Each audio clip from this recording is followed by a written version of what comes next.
In the quaint village of Everwind, nestled between emerald hills and a whispering forest, every home had a loom, and every child learned to stitch before they could write. The village's tapestries were legendary, rumored to hold fragments of magic, a heritage guarded for generations. Yet 12-year-old Mara Rivers felt like a stranger in her own home. Her stitches twisted into knots, her threads frayed, and her mother's sigh, "Not everyone inherits the gift," asterisk hung over her like a storm cloud. One autumn evening, while rummaging in the attic for spare fabric, Myra discovered an oak chest dusted with time. Inside lay a silver embroidery hoop, its rim etched with runes, and a note. "For the one who sees beyond the thread."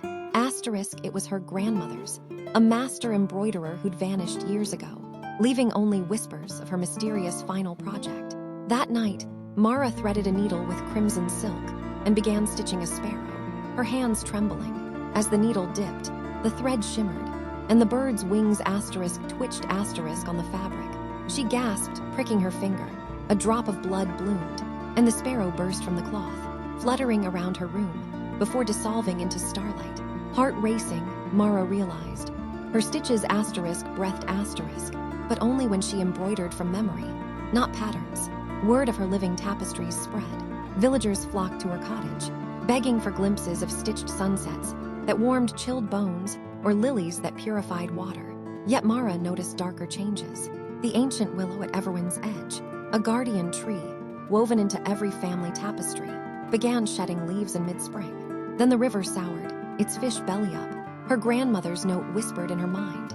Asterisk magic demands balance. The village elders revealed the truth. Generations ago, Everwind's founders had bargained with the forest spirit, binding its magic into their looms. But the pact required a new tapestry every century to renew the bond, a task her grandmother had attempted before disappearing. The fading willow signaled the unraveling. Without the tapestry, Everwind would perish. Mara's hands shook as she unrolled a bolt of celestial linen, dyed with midnight indigo. For days, she embroidered, not from memory, but from dreams. A towering willow with roots knotted like old veins, its branches cradling the village, the forest spirit's eyes, twin amber moons, and her grandmother, needle in hand, weaving starlight into bark. Each stitch drained her.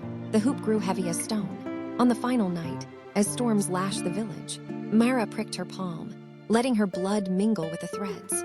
The tapestry blazed, and the willow's roots surged, cracking through her floor, spiraling down to the village square. By dawn, the river ran clear. The willow stood renewed, its leaves glinting silver. Mara's threads, now part of its bark, in its shadow, the villagers found her grandmother's journal, detailing the pact and a warning. True magic lies not in the hand, but the heart's intent. Mara never mastered straight stitches or perfect patterns, but her workshop, asterisk the unraveled thread asterisk, became a sanctuary. She taught others to embroider storms that brought rain, or mending stitches that healed wounds. The silver hoop hung above her door, a reminder that some gifts aren't inherited, they're chosen. And in the quiet hours, she'd stitch her grandmother's face among the stars, watching over Everwind, forever in bloom.